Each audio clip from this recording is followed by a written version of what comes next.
வணக்கம் மக்களே, இது உங்கள் சேனல் XMR அஃபீஷியல். இன்றைய பதிவில் நம்ம என்ன பார்க்க போறோம் என்றால், கேந்திரிய வித்யாலயாவில் எத்தனை சீட், எந்த செக்ஷன் வாரியாக எத்தனை சீட் கொடுக்க போறாங்க, அதை எப்படி டிஸ்ட்ரிபியூட் பண்றாங்க, ஆர்டிக்கு எவ்வளவு, சர்வீஸ் ப்ரியாரிட்டி கேட்டகரிக்காரங்களுக்கு எவ்வளவு, காஸ்ட் கேட்டகரிக்கு எவ்வளவு, சரிங்களா? இது எப்படி போக போகுது? ஸோ நார்மலாக யார் அப்ளை பண்ணாங்களோ, ஆர்டியை தவிர்த்து யார் நார்மலாக அப்ளை பண்ணாங்களோ அவர்களுக்கு கிடைக்குமா கிடைக்காதா? அப்புறம் வந்து இந்த லாட்ரி ரிசல்ட் அது எப்படி இருக்குது ஃபார்மெட்டு, எப்படி அதை சூஸ் பண்ணுவாங்க, இதனுடைய அனைத்து டீட்டெயில்களையும் நம்ம இந்த பதிவில் பார்க்க போகிறோம். ஓகே மக்களே, நம்ம பதிவுக்குள்ளே போகிறதுக்கு முன்பாக உங்கள்கிட்ட ஒரு ரெக்வஸ்ட். நம்மளுடைய பதிவை புதிதாக யாராவது பார்க்குறீங்கன்னா சப்ஸ்கிரைப் பண்ணிக்கோங்க, லைக் அண்ட் ஷேர் பண்ணுங்கள், மற்றவங்களுக்கும் கமெண்ட் பண்ணுங்கள், உங்களுடைய கேள்விகளை கேளுங்க. ஓகே மக்களே, வாங்க பதிவிற்குள் போவோம். ஓகே மக்களே, இதுதான் வந்து கேந்திரிய வித்யாலயா ஸ்கூல் அட்மிஷன் 2026-27 பால்வாட்டிக்கால சீட்ஸு எப்படி டிஸ்ட்ரிபியூட் ஆக போகுது, இந்த பால்வாட்டிக்கோட ஸ்ட்ரக்சரை நான் சொல்லிடுறேன். பால்வாட்டிக்கா 1, 2, 3ன்னு சொல்லிட்டு தமிழ்நாடை பொறுத்த வரைக்கும் 3 இடத்துல தான் இருக்குது, சரிங்களா? சென்னையை பொறுத்த வரைக்கும் 2 இடம், திருவாரூரில் 1 இடம். இந்த 3 கேவியில் மட்டும்தான் பால்வாட்டிக்கா 1, 2, 3 நடைபெற்று கொண்டு உள்ளது. அதே போல் பாண்டிச்சேரி எடுத்துக்கிட்டிங்கன்னா ஜிப்மர் கேவியில் மட்டும்தான் பால்வாட்டிக்கா 1, 2, 3 இருக்குது. மக்களாகிய உங்களுக்கு ஒரு பெரிய சந்தேகம் இருக்குது. தான் குழந்தை பால்வாட்டிக்கா 3ல நாங்கள் அட்மிஷன் எடுத்துட்டோம்னா, தன்னுடைய குழந்தைக்கு பால்வாட்டிக்கா 3ல நாங்கள் அட்மிஷன் எடுத்துட்டோம்னா, கிளாஸ் 1க்கு திருப்பி ஃப்ரெஷ்ஷாக அட்மிஷன் ஏதாவது போடணுமா அப்படின்னு எல்லா பேரண்ட் கேட்குறீங்க. யார் ஒருத்தவங்க ஆர்டியில் அட்மிஷன் எடுத்தாலும் சரி, நார்மலாக ஸ்கூலில் அட்மிஷன் எடுத்துட்டாலும் சரி, பால்வாட்டிக்கா 3ல எடுத்துட்டிங்கன்னா கிளாஸ் 1க்கு நீங்கள் அட்மிஷன் போட தேவையில்லை. இதுதான் வந்து இந்த ரூல், ஓகேங்களா? அந்த குழந்தைய அப்படியே ப்ரமோட் பண்ணி போயிடுவாங்க. தமிழ்நாடை பொறுத்த வரைக்கும் பால்வாட்டிக்கா 1, 2, 3 3 ஸ்கூலில் தான் இருக்குது, சரிங்களா? சென்னையில் 2, திருவாரூரில் 1 இருக்குது. இப்போ பாண்டிச்சேரி எடுத்துக்கிட்டிங்கன்னா ஜிப்மர் கேவியில் பால்வாட்டிக்கா 1, 2, 3 இயங்கி கொண்டு இருக்கிறது. இந்த பால்வாட்டிக்கா 1, 2, 3 சொன்ன பார்த்தீங்களா? இந்த பால்வாட்டிக்கா 1, 2, 3 வந்து எங்கே நடைபெறுதுன்னா கேவி ஐஐடிலையும் சிஎல்ஆர்லையும் இருக்குன்னு சொன்னேன். இந்த கேவி ஐஐடியில் வந்து ஒரு வருஷத்துக்கு முன்னாடி ஸ்டார்ட் பண்ணிட்டாங்க. ஸோ நடத்தப்பட்டனால என்ன ஆச்சுன்னா, எந்த குழந்தை பால்வாட்டிக்கா 1ல் அட்மிஷன் எடுத்தாங்களோ அந்த குழந்தை 2க்கு ஆட்டோமேட்டிக்காக ப்ரொமோட் ஆகி போயிட்டாங்க. எந்த குழந்தை அந்த 2க்கு ப்ரொமோட் ஆகி போயிட்டாங்களோ அந்த குழந்தை ஆட்டோமேட்டிக்காக 3க்கு போயிடுவாங்க. அப்படி 3க்கு போனனால என்ன பண்ணுவாங்கன்னா, கேவி ஐஐடியில் பால்வாட்டிக்கா 3க்கு ஆர்டியில் அட்மிஷன் நடைபெறாது. அங்கேயும் ஆஃப்லைனில் தான் நடைபெறும். ஏன்னா குழந்தை 1ல் பாஸ் ஆன குழந்தை பால்வாட்டிக்காவில் 2வதுக்கு போயிட்டாங்க, 2வதுல பாஸ் ஆனவங்க 3வது போயிட்டாங்க. அங்கே எந்த விதமான சீட்டும் இல்லை. இன்கேஸ் அந்த ஸ்கூலை விட்டு எந்த குழந்தை வெளியே போயிட்டாங்களோ அந்த வேக்கன்சி இருந்தால் மட்டும்தான் ஃபில் பண்ணுவாங்க. ஸோ கேந்திரிய வித்யாலயா ஐஐடியில் போயிட்டு பால்வாட்டிக்கா 3க்கு ஆர்டியில் அப்ளை பண்ணி ட்ரை பண்ணாதீங்க, ஓகேங்களா? பால்வாட்டிக்கா 3யை பொறுத்த வரைக்கும் தமிழ்நாட்டில், அதுவும் பர்டிகுலர் சென்னையில் 10க்கும் மேற்பட்ட ஸ்கூலில் இருக்குது. அதே போல் ஆல் ஓவர் தமிழ்நாட்டுக்குள்ளே கிட்டத்தட்ட ஒரு 20 ஸ்கூலில் மட்டும்தான் இயங்கி கொண்டிருக்கிறது, ஓகேங்களா? எந்தெந்த ஸ்கூலில் பால்வாட்டிக்கா 3 இயங்கி கொண்டிருக்கிறதோ அந்த ஸ்கூலில் கிளாஸ் 1க்கு அட்மிஷன் எடுக்கும்போது ஒரு செக்ஷனுக்கான ஆர்டி அட்மிஷன் நடைபெறாது. அப்புறம் ஒரு செக்ஷனுக்குள்ள குழந்தைகள் அங்கே அப்படியே ரிசர்வ் ஆயிடுவாங்க. ஏன்னா பால்வாட்டிக்கா 3ல உள்ள குழந்தைகள் அப்படியே பாஸ் அவுட் ஆகி கிளாஸ் 1க்கு போனனால ஒரு செக்ஷன் அப்படியே பிளாக் ஆகிடும். ஸோ ஃபர்தராக எத்தனை செக்ஷன் இருக்கோ அதுக்கு தான் ஆர்டி அட்மிஷன், அதுக்கு தான் ஃபர்தர் சீட், ஓகேங்களா? இது நல்லா கிளியராக இருக்குன்னு நினைக்கிறேன். அடுத்து வந்து பால்வாட்டிக்கா பொறுத்த வரைக்கும் 42 சீட் எடுக்கிறாங்க, இல்லைன்னா 40 சீட்னு வச்சுக்கோங்க, ஓகேங்களா? இதில் நம்பர் ஆஃப் செக்ஷன் கேட்டிங்கன்னா பால்வாட்டிக்கா பொறுத்த வரைக்கும் நம்பர் ஆஃப் செக்ஷன் கேட்டிங்கன்னா ஒரே ஒரு செக்ஷன் தான் இதுவரை நடைபெற்று கொண்டுள்ளது.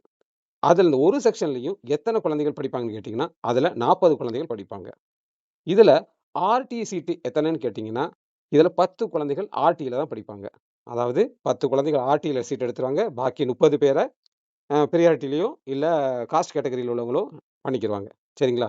இதில் கேட்டகரி வைஸ் எப்படி டிஸ்ட்ரிபியூட் பண்ணுவாங்க அதையும் நான் சொல்லிடுறேன், வாங்க பார்ப்போம். கேட்டிங்க பால்வாட்டிக்காவில் கேட்டகரி வைஸ் டிஸ்ட்ரிபியூஷன் எப்படின்னு கேட்டிங்க. பால்வாட்டிக்கா 1 இல்லைன்னா பால்வாட்டிக்கா 3 தனித்தனியாக வச்சுக்கிறோமே. பால்வாட்டிக்கா 1ல் ஒரு குழந்தை 40 சீட்டு, டோட்டல் நம்பர் ஆஃப் சீட் சொல்லிட்டு 40 சீட்டு. இதில் ஆர்டியில் என்ன பண்ணிடுவாங்கன்னா 10 சீட்டு. இந்த 10 சீட்டு யாருக்கு கொடுப்பாங்கன்னு பார்த்தீங்கன்னா இடபிள்யூஎஸ், பிபிஎல், சரிங்களா? அதுக்கடுத்து எஸ்சி, எஸ்டி, ஓபிசி, என்சிஎல், அப்புறம் டிஏ கோட்டா. இந்த கோட்டாவில் உள்ளவங்களுக்கு தான் சீட்டு முதலில் கொடுக்கப்படும். இதுவும் ரிசர்வேஷன் அடிப்படையில் தான் கொடுக்கப்படும். இடபிள்யூஎஸ், பிபிஎல் இருக்காங்க பார்த்தீங்களா, இவர்களுக்கு 10% சீட்டும், எஸ்சி கேண்டிடேட்டுக்கு வந்து 15%, எஸ்டி கேண்டிடேட்டுக்கு வந்து 7.5%, ஓபிசி கேண்டிடேட்டுக்கு 27% சீட்டும் கொடுக்கப்படும். டிஏ கோட்டாவில் உள்ளவங்களுக்கு 3, அதாவது யார் தெரியுமா டிஏ கோட்டானா, டிசபிள் வித் ஸ்பெஷல் நீட், அந்த குழந்தைகள் இருக்காங்க பார்த்தீங்களா, அந்த குழந்தைகளுக்கு 3% கொடுக்கப்படும், ஓகேங்களா? அடுத்து ரிமைனிங் இது வந்து 10 சீட் சொல்லிட்டேன். பாக்கி ரிமைனிங் எங்க போகும்ன்னு பார்த்தீங்கன்னா, ஓப்பன் சீட்ஸ் வந்து 30 சீட் இருக்கு. இதுல சர்வீஸ் கேட்டகரில இருக்காங்க பார்த்தீங்களா? அவர்களுக்கு போக காஸ்ட் கேட்டகரில யார் அப்ளை பண்ணியிருந்தீங்கன்னா, அவர்களுக்கு இந்த சீட்டு போய்விடும். அதுவும் ரிசர்வேஷன் அடிப்படையில் தான் போகும். மக்களே இத பாருங்க. கேந்திரிய வித்யாலயா அட்மிஷன் 2026, 27 பால்வாட்டிகா 1 மற்றும் 3 ஆன்லைன்ல நடைபெறும்னு சொன்னேன். ஒரே ஒரு செக்ஷன் சொன்னேன். 30 சீட்டு மட்டும் தான். இதுல ஆர்டில எத்தனை பேர் போயிரும்னு சொன்னேன். 10 சீட்டு போயிரும். மிச்ச ரிமைனிங் சீட்டு 30 சீட்டு. 30 சீட்ட வந்து பாருங்க எப்படி பிரிச்சிருப்பாங்கன்னு. இந்த SC candidate, ST candidate, OBC candidate இவங்களுக்கு 6 சீட்டு, 3 சீட்டு, 11 சீட்டு. இவ்வளவு பெர்சன்டேஜ்க்கு இவ்வளவு சீட்டு. இவ்வளவுதான் சீட்டு கொடுப்பாங்க. இதுல சர்வீஸ் ப்ரையாரிட்டி கேட்டகரியில இந்த காஸ்ட் கேட்டகரியில வர்றாங்கன்னா அவங்களுக்கு கிடைச்சிரும். சரிங்களா? நீங்களா உங்களுக்கு ஒரு சந்தேகம் இருக்கு. இங்க 6 சீட்டு, இங்க 3 சீட்டு, இங்க 11 சீட்டு சொன்னீங்க. எத்தனை ஆச்சு? மொத்தம் 20 சீட் ஆச்சு. ஆர்டில 10 சீட்டு. மிச்சம் 10 சீட்டு எங்கன்னு கேட்பீங்க. அது வந்து காமனா இருக்கும். ஜெனரல்ல இருக்கு. சர்வீஸ் கேட்டகரியில யார் வரீங்களோ அவர்களுக்கு அந்த 10 சீட்டை கொடுத்துருவாங்க. அதுக்கடுத்து ரிமைனிங் உள்ளவங்களுக்கு இந்த காஸ்ட் பிரகாரம் நடைபெறும். இதை வந்து விளக்கமா சொல்றேன். பார்த்துட்டே வாங்க. பின்னாடி கிளியரா சொல்றேன் உங்களுக்கு. அடுத்த மக்களே பாருங்க, கிளாஸ் 1க்கு இதை ஒரே ஒரு செக்ஷன் மட்டும் தான் சொல்லியிருக்கேன். சரிங்களா? ஒரு செக்ஷனுக்கு மட்டும் தான் சொல்றேன். அதுக்குள்ளது அதுக்கும் சேம் தான். எஸ்சி, எஸ்டி, ஓபிசி இவ்வளவு பெர்சன்டேஜ் சீட் தான் கொடுக்குறாங்க. இதே ஒரு பெர்சன்டேஜ் தான். எத்தனை செக்ஷன் கொடுதோ அத்தனை இன்க்ரீஸ் ஆயிரும். ஸோ அப்போ நீ பார்த்துக்கலாம். மக்களே அடுத்து வந்து பாருங்க, பால்வாட்டிகால 1, 2, 3 இருக்கு பார்த்தீங்களா? 1 இல்லைன்னா 3க்கு ஆன்லைன்ல அட்மிஷன் நடக்குது. அப்போ நடக்கும்போது இந்த கேட்டகரி படி தான் உங்களுக்கு சீட் கொடுக்கப்படும். சரிங்களா? இதுல எஸ்சி கேண்டிடேட்டுக்கு வந்து 15% சீட்டு, 6 சீட்டு தான். ஓகேங்களா? அதே மாதிரி எஸ்டி கேண்டிடேட்டுக்கு 7.5% சீட்டு, மிச்சம் 3 சீட்டு. அடுத்து ஓபிசி என்சிஎலுக்கு வந்து 27% சீட்டு, 11 சீட்டு. அடுத்து டிஏ கோட்டால சொன்னேன். அவங்களுக்கு 3% சீட்டு, அவங்களுக்கு 1 சீட்டு இல்லைன்னா 2 சீட்டு கொடுப்பாங்க.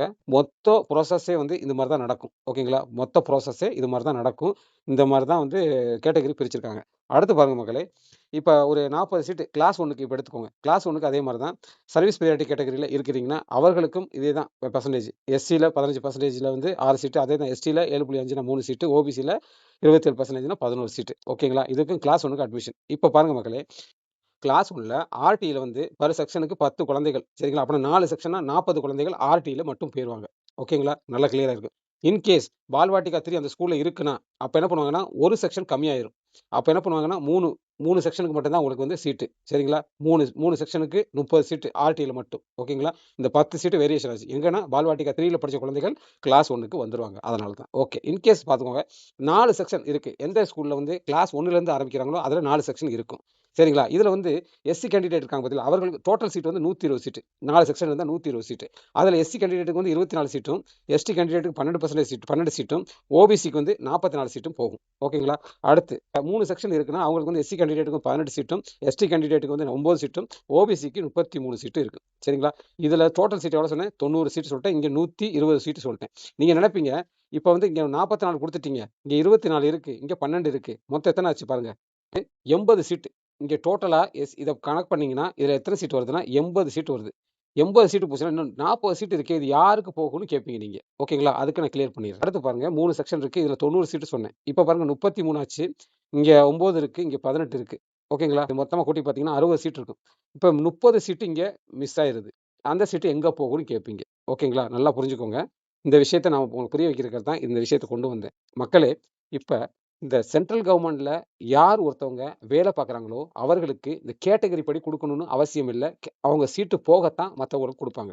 ஆனால் அதுக்காக வந்து உங்களுக்கு கிடைக்காது அப்படிலாம் நினைக்காதீங்க. இந்த விஷயத்தை மட்டும் நல்லா புரிஞ்சுக்கிறணும். ஏன்னா ஒரு பேரண்ட் என்ன பண்றாங்கன்னா ஒரு ஸ்கூலுக்கு போடுற பதிலாக 3 ஸ்கூலுக்கு போடுறாங்க. சரிங்களா? ஆனால் ஒரு சென்ட்ரல் கவர்மெண்ட் ஒர்க் பண்றவங்க வந்து யாருமே வந்து ஒரே ஒரு ஸ்கூலுக்கு மட்டும் டிபெண்ட் பண்ணி இருக்க மாட்டாங்க. 3 ஸ்கூல் போடுவாங்க. அப்படின்னா ஒரு ஸ்கூல்ல அப்ளை பண்ணவங்க 2 ஸ்கூல்ல விட்டே ஆகணும். ஏன்னா ஒரே நேரத்தில் அட்மிஷன் நடைபெறும். அதனால ஒரு ஸ்கூல்ல மட்டும் தான் நீங்க அட்மிஷன் எடுக்க முடியும். 2 ஸ்கூல்ல நீங்க அட்மிஷன் எடுக்க முடியாது. ஸோ அந்த சீட் வந்து மற்ற சீட்ல வந்து மிஸ் ஆக சான்சஸ் உண்டு. மக்களே, உங்களுக்கு தெளிவா ஒரு விஷயம் சொல்றேன். நீங்க நினைப்பீங்க, இங்க வந்து 120 சீட்ல இவர் கணக்கு காட்டுறாப்புல எத்தனை சீட்டுக்கு 80 சீட்டு காட்டுறாப்புல, இன்னும் 40 சீட்டு எங்கன்னு கேட்குறீங்க. அதே போல இங்க 90 சீட்டு காட்டுறேன். மொத்த சீட் வந்து 60 சீட்டுக்கு ரிசர்வேஷன் இருக்குன்னு சொன்னா மிச்சம் 30 சீட்டு எங்க போச்சுன்னு கேட்பீங்க. ஓகேங்களா? இதற்காக தான் நான் அந்த கொஸ்டினே எடுத்துட்டு வந்தது. இந்த 40 சீட்டு இருக்கு பார்த்தீங்களா? இப்ப சர்வீஸ் கேட்டகரியில் உள்ளவங்க இருக்காங்க பார்த்தீங்களா? அவர்களுக்கு கேட்டகரி மேட்டரே இல்லை. சரிங்களா? அவர்களுக்கு அவருடைய சீனியாரிட்டி படி அவங்களுக்கு எல்லாத்துக்கும் சீட்டு கிடைச்சே ஆகணும். சரிங்களா? பல குழந்தைகள் சில இன்எலிஜிபிள் இருக்கும். அட்ரஸ் ப்ரூஃபோ, மற்றபடி அவங்க அப்பா அம்மா சப்மிட் பண்ணாமல் இருந்தாலோ அதெல்லாம் கேன்சல் ஆகிட்டு போகத்தான் செய்வாங்க. சிலர் வந்து ஸ்கூல் போட்டிருப்பாங்க, சிலர் அட்டன் பண்ண மாட்டாங்க, சிலர் வேணாம்னு சொல்லி போயிடுவாங்க. ஸோ அப்படியும் ஒரு கேஸ் இருக்கும். சும்மா ஃபார்மாலிட்டிக்கு போடுறவங்களும் இருப்பாங்க. அதுவும் தள்ளி போகும். ஓகேங்களா? ஸோ அதனால தான் சொல்றேன். சிலர் வந்து கேட்டகரியில அப்ளையே பண்ணியிருக்க மாட்டாங்க. அதாவது சிலர் என்ன பண்ணுவாங்கன்னா கேட்டகரியில உள்ள சீட்டை அப்ளை பண்ணவங்க கம்மியான பேரா இருப்பாங்க. ஸோ அதனால அடுத்த கேட்டகரிக்கு போயிரும். ஸோ இந்த மாதிரி கண்டிஷன் இருக்கும். ஆனால் ரூல் என்ன சொல்லுதுன்னு பார்த்துக்கோங்க. இந்த மொத்த ப்ராசஸ் வந்து இந்த ரிசர்வேஷன் கொடுத்தே ஆகணும். ஆனால் இந்த சென்ட்ரல் கவர்மெண்ட்ல ஒர்க் பண்ணுறாங்க பார்த்தீங்களா, பெர்மனன்ட் ஸ்டாஃப், அவர்களுக்கு என்ன பண்ணணும், மற்ற சீட்டையும் ஒதுக்கணும். அவங்களுக்கு காஸ்ட் கேட்டகரியில் பார்ப்பாங்க. அப்படி இல்லாத பட்சத்தில் என்ன பண்ணுவாங்கன்னா, ஜென்ரல் இந்த பாக்கி ரிசர்வ்ல இருக்கு பார்த்தீங்களா, 40 சீட்டு 30 சீட்டு இருக்குல்ல, அதை அவங்களுக்கு கொடுத்துருவாங்க. சரிங்களா? ஏன்னா பின்னாடி உள்ள குழந்தைகளுக்கும் சீட்டு கிடைக்கணுங்கிற ஒரே ஒரு நோக்கத்துக்காக இவங்களுக்கு காஸ்ட் கேட்டகரி முன்னாடி கொடுத்துட்டாங்கன்னா ஜெனரல்ல பின்னாடி விட்டுருவாங்க. இல்லைன்னா ஜெனரல்ல கொடுத்துட்டாங்கன்னா பின்னாடி உள்ள காஸ்ட் கேட்டகரிக்காரங்களுக்கு இந்த சீட்டு மொத்தமாக போயிடும். சரிங்களா? அதுதான் மெயினான விஷயம். இதுதான் உங்களுக்கு புரிய வைக்கணும்னு நினைச்சேன். அடுத்து மக்களே, உங்களுக்கு வந்து லாட்ரி ரிசல்ட்டை கொண்டு போய் காமிச்சிடுறேன். இதுதான் வந்து போன வருஷம் கேந்திரிய வித்யாலயா காரைக்குடியில் நடத்தப்பட்ட லாட்ரியோடைய ரிசல்ட். ஆர்டியில் ரிசல்ட் எத்தனை பேத்துன்னு பார்த்துக்கோங்க. ஆர்டியில் அங்கே எத்தனை இது இருக்குன்னா 3 செக்ஷன் இருக்குங்க. 3 செக்ஷன் தான் இருக்குது. அதனால் முதல் 30 குழந்தைகள் வந்து ஆர்டியில் யார் யார் எலிஜிபிள் இருந்தீங்களோ அவர்களுக்கு ஃபுல்லாக 30 சீட்டு கொடுத்துட்டாங்க. பாக்கி ஆர்டியில் உள்ள குழந்தைகள் வந்து வெயிட்டிங் லிஸ்ட் வந்துருச்சு. ஓகேங்களா? எத்தனை பேர் அப்ளை பண்ணிக்காங்க பாருங்கள். இதில் பாருங்கள், 213 பேர். சரிங்களா? 213 பேர்னா இவங்க 283 பேர். ஏன்னா 30 சீட் அங்கே போயிடுச்சு. பாக்கி 283 பேர் இருக்காங்க, அப்ளை பண்ணியிருக்காங்க. போன வருஷம் வந்து ஆர்டியில் மட்டும் அப்ளை பண்ணியிருக்காங்க. இதில் யாரோட எலிஜிபிள் நான் சொன்னோன்னா எஸ்சி எஸ்டி கேட்டகரி, ஓபிசி, என்சியில் வரவங்க அவர்களுக்கு மட்டும்தான் இதில் முன்னுரிமை. இதில் டிஹெச்எல் கோட்டா உள்ளவங்களுக்கு, இது டிஹெச்எல்ல 3% கோட்டா, 2 குழந்தைகளுக்கு சீட்டு கிடச்சிருந்ததில்ல. ஓகேங்களா? அந்த குழந்தைகளுக்கு இந்த ஆர்டி மூலம் இந்த சீட்டு கொடுத்துருவாங்க. 30 குழந்தைகளுக்கு. இந்த 30 குழந்தைகளில் இந்த 1வது குழந்தையோ 2வது குழந்தையோ 4வதோ 5ஓ 6ஓ 10ஓ ஏதாவது குழந்தை வந்து தன்னுடைய சர்டிஃபிகேட்டை தவறாக நிறைச்சிருந்தாலோ, அவங்க கொடுக்க சொன்ன ப்ரூஃப் வந்து தப்பாக ஏதாவது கொடுத்துருந்தாலும் அந்த டயத்தில் அந்த குழந்தைக்கு சீட்டு கிடைக்காது. அப்போ என்ன பண்ணுவாங்கன்னா அடுத்த சீட்டு போகும். அப்போ என்ன பண்ணுவாங்கன்னா அப்படியே போக போக என்ன பண்ணுவாங்கன்னா, இந்த வெயிட்டிங் லிஸ்ட்டில் யார் இருக்காங்களோ அவங்களுக்கு வந்து இந்த 30வது இடமோ 29வது இடமோ 28வது இடமோ அப்படியே ஏறிக்கிட்டே போகும். ஏன்னா முன்னாடி கழிய இங்கே உள்ள குழந்தைகளுக்கு வந்து சீட்டு கொடுக்கப்படும். ஓகேங்களா? நல்லா கிளியர் ஆயிடுச்சுன்னு நினைக்கிறேன். ஆர்டியில் இப்படி தான் கொடுப்பாங்க, எலிஜிபிள் படி கொடுப்பாங்க. ஓகே, அடுத்து பாருங்க மக்களே, சர்வீஸ் கேட்டகரி லாட்ரி ரிசல்ட். சரிங்களா? மொத்தம் எத்தனை குழந்தைகள் அப்ளை பண்ணியிருக்காங்க பாருங்க. மொத்த குழந்தைகளே எத்தனை குழந்தைகள்? 8 குழந்தைகள் தான் அப்ளை பண்ணியிருக்காங்க. ஓகேங்களா? இந்த 8 குழந்தைகளுக்கும் சீட்டு கிடைச்சிருக்கு. ஓகேங்களா? இதில் மெயினான விஷயம் என்ன பார்க்கணும்னா, இந்த சர்வீஸ் கேட்டகரியில் 1ல் வந்திருக்காங்க இவங்க. சரிங்களா? இவங்க சர்வீஸ் கேட்டகரி 1ல் உள்ளவங்க. இவங்க பாருங்க எல்லா சீட்டும் குடிச்சிட்டாங்க. இவங்கெல்லாம் யாரா இருப்பாங்கன்னு நினைக்கிறீங்க? இந்த கேவி வந்து ஒரு ஐஎச்எல் கேவி. சரிங்களா? ஐஎச்எல் கேவி. ஸோ அதனால என்ன பண்ணுவாங்கன்னா, ஐஎச்எல்ல அந்த கேந்திர வித்யாலயாவில் யார் யார் ஒர்க் பண்ணுறாங்களோ அவர்களுக்கு ப்ரியாரிட்டி கொடுத்து அந்த குழந்தைகளுக்கு மட்டும் 8 குழந்தைகளுக்கு மட்டும் தான் சீட்டே அப்ளை பண்ணியிருக்காங்க. 8 குழந்தைகளுக்கும் கிடச்சிருச்சு சீட். ஓகேங்களா?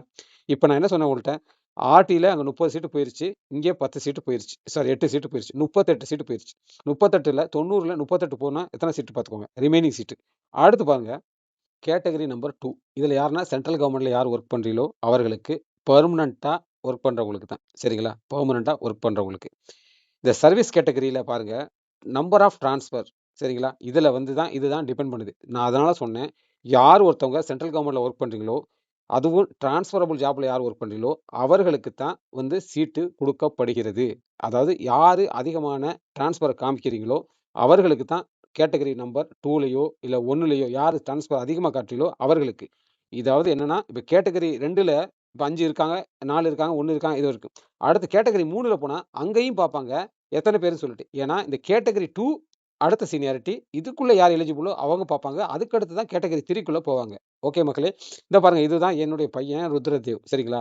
இப்போ நான் காமிச்சிருக்கேன் 5 டிரான்ஸ்ஃபர் காமிச்சிருக்கேன். ஓகேங்களா? 5 டிரான்ஸ்ஃபர் காமிச்சிருக்கேன். லாட்ரி லிஸ்ட்டில் கேட்டகரியில் 1ல் வந்துருச்சு எனக்கு. சரிங்களா? சர்வீஸ் கேட்டகரி 2ல் வரேன். நான் டிஃபென்ஸில் டிரான்ஸ்ஃபரபிள் ஜாப்ல உட்காந்துட்டு இருக்கேன். ஸோ அதனால எனக்கு வந்து ஃபர்ஸ்ட்டில் கொடுத்துட்டாங்க, ஃபர்ஸ்ட்டு சீட்டு கொடுத்துட்டாங்க. இப்போ என் கண்டிஷனில் கேளுங்க, என் குழந்தை இன்னைக்கு உள்ள சுச்சுவேஷன் எங்கே படிக்கிறான்னா கல்கத்தாவில் படிக்கிறான். ஸோ நான் இதை அவைல் பண்ண மாட்டேன்ல. ஸோ இங்கே காலி ஆயிடுச்சா? ஸோ இது மாதிரி எக்கச்சக்க பேர். இதே போல் நான் மதுரையிலையும் அப்ளை பண்ணி வச்சுருந்தேன். ஓகேங்களா? மதுரையிலையும் அப்ளை பண்ணி வச்சுருந்தேன். அங்கேயும் அவைல் பண்ணலை நான். அங்கேயும் சீட்டு கிடச்சிது, அங்கேயும் நான் அவைல் பண்ணலை. ஸோ அங்கேயும் விட்டுட்டேன். அங்கேயும் கேப் ஆயிடுச்சா? ஸோ இந்த மாதிரி போகும்போது என்ன பண்ணுவாங்கன்னா, கீழே உள்ளவங்களுக்கு கிடைக்கும், சான்சஸ் கிடைக்கும். ஓகேங்களா? அதுதான் மெயினான விஷயம். இதில் பாருங்க மக்களே, இதில் எத்தனை பேத்துக்கு பாருங்க, இதில் வந்து இன்கேஸ் வந்து ரிமைனிங் சீட்டில் வந்து எத்தனை பேர் இருக்காங்களோ அத்தனை பேத்துக்கு சீட்டு கிடைச்சிடும். சரிங்களா? அத்தனை பேத்துக்கு சீட்டு கிடைக்கும். யாராவது மிஸ்டேக் ஆனால், மிஸ்மேட்ச் ஆனால் அத்தனை பேருக்கு கிடைக்காது. இப்போ பாருங்க, சர்வீஸ் கேட்டகரி 2ல எத்தனை பேர் அப்ளை பண்ணியிருக்காங்க பாருங்க. எத்தனை பேர் அப்ளை பண்ணியிருக்காங்க? 56 பேர் பண்ணியிருக்காங்க. 56 பேருக்கு கிடைச்சிருச்சு. இந்த சர்வீஸ் கேட்டகரி 2ல பாருங்க, ஒரு விஷயத்தை கவனிச்சுக்கோங்க நீங்க. 5ல் உள்ளவன் நான். சரிங்களா? அடுத்து 4வதுல உள்ளவங்க அப்படியே குறைச்சிட்டே வரோம். 3வது பாருங்க, அடுத்து 2 டிரான்ஸ்ஃபர் உள்ளவங்க, அடுத்து வந்து 1வது டிரான்ஸ்ஃபர் உள்ளவங்க. சரிங்களா? இன்னொன்று வந்து பாருங்க, அடுத்து சென்ட்ரல் கவர்மெண்ட் பெர்மனன்ட்ல ஒரு டிரான்ஸ்ஃபர் உள்ளவங்க. கீழே பாருங்க, இப்போ யாரும் டிரான்ஸ்ஃபரே இல்லாதவர்கள், இவர்கள்லாம் டிரான்ஸ்ஃபரே ஆகாதவர்கள். இவருக்கு சீட் கிடைச்சிருக்கா இல்லையா? ஸோ அது கிடைக்கும். ஆனால் என்ன கண்டிஷன், அவங்க கேட்டகரி 2ல இருக்காங்க. ஓகேங்களா? இப்போ 55 சீட்டு இங்கே முடிஞ்சு போச்சு. ஓகேங்களா? அடுத்து ரிமைனிங் சீட்டுக்கு தான் அடுத்த கேட்டகரிக்குள்ள போவாங்க. அடுத்து மக்களே பாருங்க கேட்டகரி 3ல சரிங்களா? ஓகே மக்களே இதில பாருங்க. ஓகே இதில பாருங்க மக்களே கேட்டகரி 3ல பாருங்க இதில எத்தன பேத்துக்கு சீட்டு குடுத்துருக்காங்க பார்த்துக்கோங்க. கேட்டகரி 3ல என்ன குடுத்துட்டாங்க பாருங்க. 25 குழந்தைகளுக்கு சீட்டு குடுத்துட்டாங்க. மிச்சம் கேட்டகரி வெயிட்டிங் லிஸ்ட் 1, 2, 3 இருக்கு பார்த்தீங்களா? இங்க வெயிட்டிங் லிஸ்ட் இங்கேருந்து ஸ்டார்ட் ஆயிருச்சு. இப்ப சர்வீஸ் கேட்டகரி 2ல உள்ளவங்களுக்கு இங்க சீட்டு கிடைக்காம போச்சு. 3 குழந்தைகள் இருக்காங்க. அவர்களுக்கு சீட்டு குடுக்கல. ஓகேங்களா? சீட்டு குடுக்கல. ஏன்? இவங்களுக்கு கிடைக்குமா? கிடைக்காதான்னு பார்த்தீங்கன்னா, கிடைக்கும். சரிங்களா? இவர்களுக்கும் சீட்டு கிடைக்கும். எப்புட்ன்னா, முன்னாடி அப்ளை பண்ணவங்க அவைல் பண்ணாம போம்போது, இந்த வெயிட்டிங் லிஸ்ட்ல உள்ளவங்க சீட்டு குடுத்துருவாங்க. சரிங்களா? முன்னாடி அவைல் பண்ணாதவங்க போயிட்டாங்கன்னா, இது மாரி ரொம்ப பேர் இருக்காங்க. சரிங்களா? பார்க்க தான் அப்படி தெரியுது உங்களுக்கு. எல்லாத்துக்கும் போட்டுருக்காங்கன்னு பார்ப்பீங்க. ஸோ அந்த மாரி கண்டிஷன்ல அவங்களுக்கு கிடைச்சிரும். இப்ப பாருங்க சர்வீஸ் கேட்டகரி 4ல இவங்க வெயிட்டிங் லிஸ்ட் 4, 4, 5ல வந்துட்டாங்களா இவங்க. அதாவது முன்னாடி சீட் யாரார் வாங்கிட்டாங்க, இல்ல போயிட்டாங்க. சிலர் கூப்பிட்டுருப்பாங்க. வெயிட்டிங் லிஸ்ட்ல உள்ளவங்க கூப்பிட்டுருப்பாங்க. அவங்கள கூப்பிடும்போது வந்திருக்க மாட்டாங்க. அதனால என்ன பண்ணுவாங்கன்னா, அடுத்த சீட்டு அடுத்த வெயிட்டிங் லிஸ்ட்காரங்களுக்கு போயிரும். அப்படினால அப்படி வந்தபோது இந்த கேட்டகரி 4காரங்கள்ல யாரு அதிகமா 6 ட்ரான்ஸ்ஃபர் காமிச்சிருக்காங்களா, இவங்களுக்கு கிடைக்க சான்சஸ் உண்டு. அடுத்தது. ஓகேங்களா? இப்படித்தான் எல்லா கேட்டகரிக்காரர்களும் குடுக்குறாங்க சீட்டு. ஓகேங்களா? இப்ப நீங்க டவுட் படுவீங்க. காஸ்ட் கேட்டகரில இருக்கேன். எனக்கு எப்படி கிடைக்கும்? அப்படின்னு கேட்குறீங்க. அதானே எல்லாத்துக்கும் சந்தேகம். காஸ்ட் கேட்டகரில நாங்க அப்ளை பண்ணியிருக்கோமே நார்மல் பீப்பிள். ஆர்டில இல்ல. எனக்கு வந்து எப்படி கிடைக்கும்? அப்படின்னு சொல்லிட்டு நீங்க வெயிட் பண்ணுவீங்க. ஸோ உங்களுக்காகவும் இப்ப பாருங்க எஸ்சி கேட்டகரி லாஸ்ட் இதுலயும் யார் யார் வராங்க பாருங்க. இப்ப என்னன்னா சர்வீஸ் கேட்டகரில உள்ளவங்க பார்த்துக்கோங்க. இப்ப நீங்க நினைப்பீங்க எஸ்சி கேட்டகரில உள்ளவங்க வருவீங்களா? வரமாட்டீங்களா? அப்படி கேட்பீங்க. எனக்கு எப்படி சீட் கிடைக்கும்? அப்படி சொல்லுவீங்க. இந்த சர்வீஸ் கேட்டகரில 1ல பண்ணாங்க பார்த்தீங்களா? அப்ளை பண்ணாங்கல்ல. அவங்க வந்து இந்த எஸ்சி கேட்டகரில இருக்கிறாங்க. ஆனா எஸ்சி கேட்டகரி ஆனா அவங்களுக்கு வந்து ஜெனரல்ல சீட்டு குடுத்துட்டாங்க. அவங்களுக்கு கேட்டகரி 1ல எஸ்சி கேட்டகரில வந்துட்டாங்க. ஆனா அங்க வெயிட்டிங் லிஸ்ட் அங்க சீட்டு கிடைச்சிருச்சு. இங்க கிடைக்கல. Waiting list 1. ஸோ அவங்க அவைல் பண்ணிட்டாங்க. இவங்க கட் ஆயிட்டாங்க இந்த இடத்துல இருந்து. அதே போல சர்வீஸ் கேட்டகரி 2ல அவங்களுக்கு சீட்டு கிடைச்சிருக்கும். ஸோ அவங்களுக்கு இப்ப பாருங்க எத்தனாவது சீட்ன்னு பாருங்க. இவங்க 5 ட்ரான்ஸ்ஃபர் காமிச்சிருக்காங்க. அவர்களுக்கு 2வது வெயிட்டிங் லிஸ்ட். ஓகேங்களா? ஆனா இவங்களுக்கும் அங்க சீட்டு கிடைச்சிருக்கும். அத எடுக்க மாட்டாங்க. ஸோ இந்த மாரி சர்வீஸ் கேட்டகரில முன்னாடி யார் யார் இருக்காங்களோ அவர்களுக்கெல்லாம் போயிரும். சரிங்களா? அதெல்லாம் போயிரும். எல்லாமே போயிரும். சர்வீஸ் கேட்டகரில உள்ளவங்க இந்த 6வது கேட்டகரில தான் நீங்க வர்றீங்க எல்லாரும். இந்த கேவிய பொறுத்தவரைக்கும் 6வது கேட்டகரில தான் வருவீங்க நீங்க. ஸோ இந்த மாரி உள்ளவங்க என்னன்னா, சர்வீஸ் கேட்டகரில எத்தன குழந்தைகள் அதான் 40 குழந்தைகளுக்கு சர்வீஸ் கேட்டகரிலயோ 60 குழந்தைகள் சர்வீஸ் கேட்டகரில சீட்டு கிடைச்சிருச்சுன்னா, அதுல ரிசர்வேஷன் அடிப்படையில தான் அடுத்தவங்களுக்கு காஸ்ட் கேட்டகரிக்காரங்களுக்கு குடுப்பாங்க. ஓகேங்களா?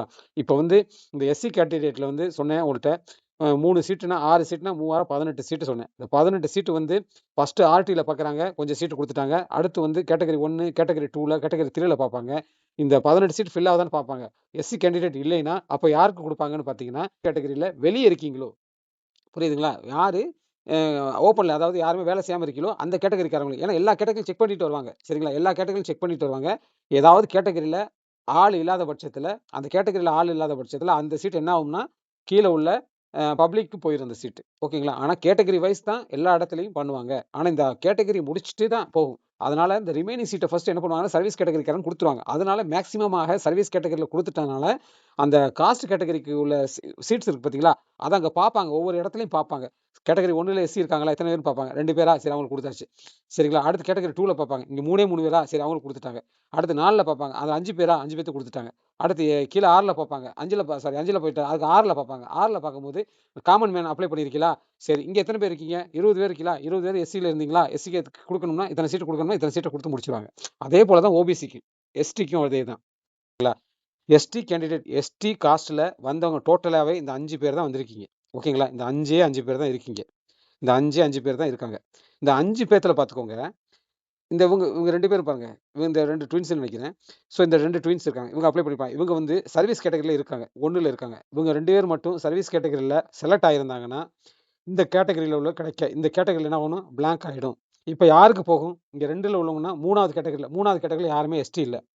அடுத்து 4வது கேட்டகரில அங்கேயும் இல்ல. 5க்கு போகும். அங்கேயும் இல்ல. லாஸ்ட்ல வந்து 6வது காமன் மேன் அவர்களுக்கு ஆள் அப்ளை பண்ணியிருந்தாங்கன்னா, அவர்களுக்கு சீட்டு போயிரும். இவ்வளவுதான் வித்தியாசம். ஓகேங்களா? அங்க எத்தன பேரு அப்ளை பண்ணியிருக்காங்க பார்ப்பாங்க. அந்த கேட்டகரிக்காரங்க.